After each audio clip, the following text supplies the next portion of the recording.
धमकाना और गुंडागर्दी कहीं और जाके कीजिएगा। नहीं, क्या देखा है भाई, क्या देखा है? चाल चल रही है, क्या चाल चल रही हूँ मैं? क्या बोलिए ना, क्या चाल चल रही हूँ बताइए ना। आप संविधान से भागी हैं, आप हिंदुस्तान में रह करके आप संविधान नहीं मानेंगे, आप राष्ट्र की इज्जत नहीं करेंगे। कि पीरियड्स के बाद लड़कियों की शादी कर देनी बहुत जरूरी है भाई, नहीं तो वो आवारा हो जाएंगी, जरा बता दीजिए। कुरान ने जो कहा है वो नहीं बदल सकता।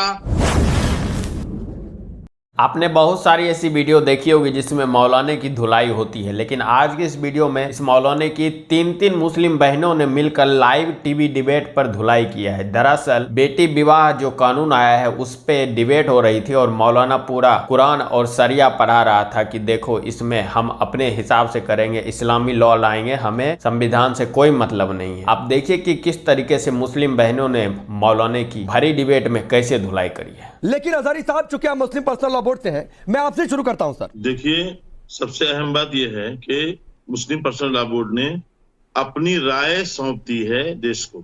इस्लाम में मुस्लिम पर्सनल लॉ जो है वो नहीं बदल सकता।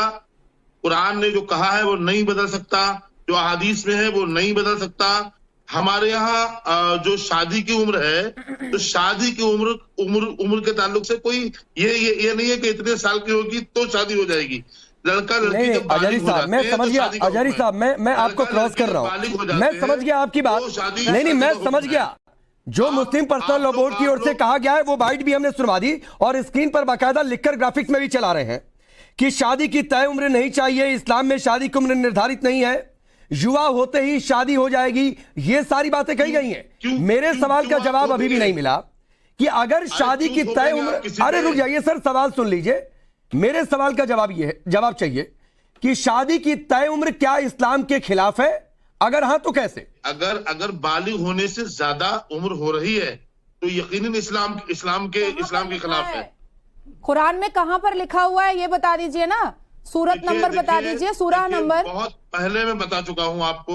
नहीं, मुझे नहीं पता चल रहा है। मैंने भी तो 30 पारा पढ़ा है ना, शरिया भी पढ़ा है, जिन्ना वाला 1937 का वो भी पढ़ा है। तो जरा सूरह नंबर बता दीजिए कि पीरियड्स के बाद लड़कियों की शादी कर देनी बहुत जरूरी है भाई, नहीं तो वो आवारा हो जाएंगी, जरा बता दीजिए। ये जो वर्ड लिखा हुआ है ये बताइए ना, कुरान में कहां पर है 30 पारे में? मैंने बामाई ने पढ़ा है 30 पारा और जिन्ना वाला 1937 का शरिया भी पढ़ा है। राकेश जी, ठीक है, जवाब ले लीजिए। पहले आपको बता चुका हूं मैं बहुत पहले, क्योंकि मैं नहीं, जो बात नाजिया ने, मैं आपको आजारी साहब जो नाजिया ने सवाल पूछा उसका जवाब दे दीजिए एक बार फिर से। जिस तरह से आप इन बागी चेहरों को बुला करके, बागी नहीं कहेंगे आप बागी नहीं कहेंगे तो फिर आप हिंदुस्तान से बागी हैं, फिर आप संविधान से बागी हैं, फिर आपको हिंदुस्तान पसंद नहीं है, आपको जिन्ना का शरिया लॉ पसंद है, आप संविधान से बागी हैं, आप हिंदुस्तान में रह करके आप संविधान नहीं मानेंगे, आप राष्ट्र की इज्जत नहीं करेंगे। आप मेरे को हर बार आप मुझे बागी क्यों बोलते हैं? अपनी जुबान पे काबू नहीं रख पाते हैं? देखा नहीं जाता है मुसलमान पढ़ी लिखी लड़की बोल रही है, ये बर्दाश्त नहीं होता है क्या? चाल चल रहा है, चाल चल रही है। क्या चाल चल रही हूँ मैं? क्या बोलिए ना, क्या चाल चल रही हूँ बताइए ना।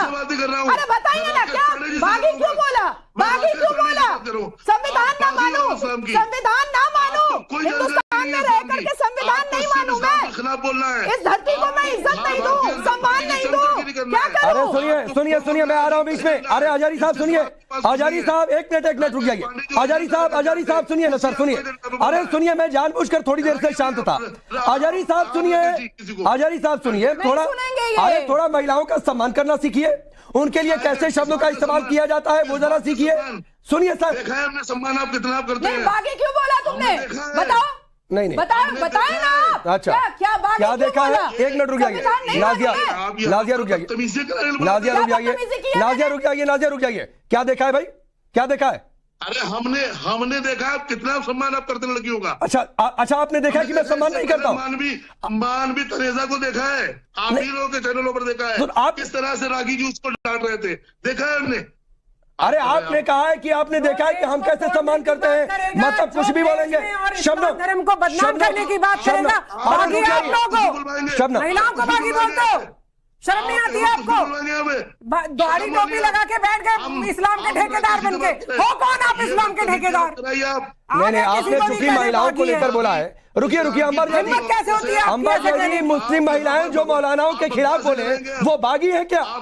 बागी है क्या? अगर अपने अधिकारों की बात करें तो बागी कहेंगे उन्हें हजारी साहब? देखिए राकेश, मुझे लगता है कि हम एक बहुत ही गंभीर मुद्दे पर चर्चा कर रहे हैं। रुक जाइए हजारी भाई रुक जाइए, के साथ हमें इस पर चर्चा करने की जरूरत है। यूनिफॉर्म सिविल कोड की जब बात आती है तो ये कोई धार्मिक मामला नहीं है और ना ही एक धार्मिक मुद्दा है। ये मुद्दा जुड़ा है जेंडर जस्टिस से, महिलाओं को इंसाफ से। हम भारत की बात करते हैं, भारत के संवैधानिक अधिकारों की बात की जाती है और जितने भी लोग आज लॉ कमीशन के पास अपनी राय लेकर पहुंचे हैं और ये कहते हैं और ये जिद दिखाते हैं कि अगर इस तरह का कोई कानून लागू किया गया, कोई बदलाव किया गया तो हम उसको नहीं मानेंगे। ये अधिकार उनको संविधान ने दिया है और वही अधिकार जो आर्टिकल 14 उनको ये अधिकार देता है कि वो अपने अधिकारों के बराबरी के अधिकार पाते हैं। तो वो अधिकार मुझे भी मिले हैं कॉन्स्टिट्यूशन से, लेकिन आज तक असल माने में भारत की मुस्लिम महिलाओं को समान अधिकार नहीं मिले हैं। एक बात और राकेश, मैं यहाँ पर कहना चाहती हूँ कि जब कानून बनता है तो वो किसी